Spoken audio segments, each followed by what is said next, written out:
Hey everyone, today we're going to talk about adding and subtracting decimals.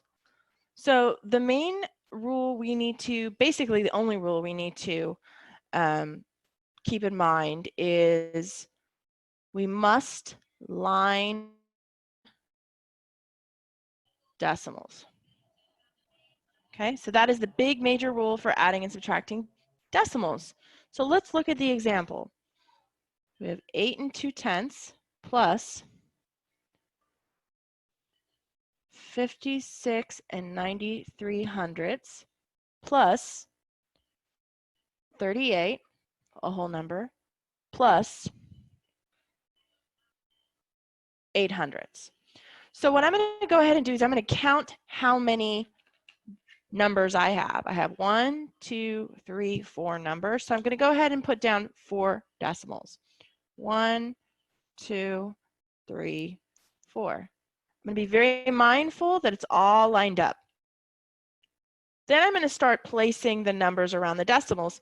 Doesn't really matter which one you put first, because when we're adding, it doesn't matter the order in which we add. We always get the same answer. So let's go ahead and put 8.2. And we always want to make sure all of the place values are lined up neatly. Now 38 is kind of interesting. 38 is actually a whole number. It doesn't have a decimal, but there really is a decimal there. There's an implied decimal. It's kind of invisible. And the reason why it's invisible is it doesn't have anything after the decimal, right? It doesn't have a 93 like this number. It doesn't have a 2 like this number. It has nothing. It actually has zeros. So whenever it has zeros, we don't put the decimal. But there is a decimal there. And that's where the decimal would be. So 38 would be on the whole number side. And then 800s right over here. Now you can see we have a bunch of blank spots. So wherever we have blank spots, we're going to put some placeholders, some 0 placeholders. So I'm going to put a 0 here, a 0 here, a 0 here, a 0 here, a 0 here.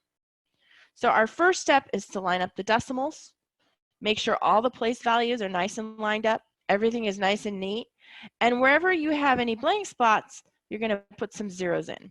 Okay? You always want to make sure everything is nice and lined up, because if you're an M&M or a messy mathematician, this whole thing's going to be thrown off. So make sure your decimals are lined up, tenths place, hundredths place, ones place, tens place. And if you need to draw a grid or use graph paper, go ahead and do that. You can even download some grid paper online. You just type in grid paper in Google and you can print it off. If you're somebody who tends to be a little bit messy, that's a good strategy for you. So then we just go ahead and add like usual. The only difference is this decimal, we're just going to bring it on down. That decimal really doesn't move.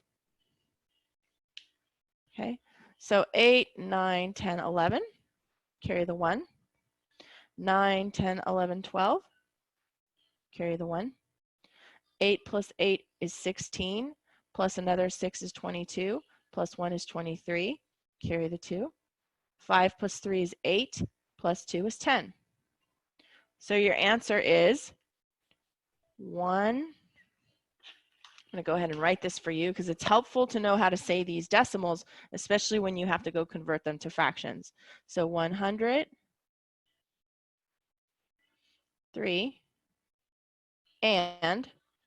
and means decimal, 21 hundredths. So 103 and 21 hundredths. That one is in the hundredths place.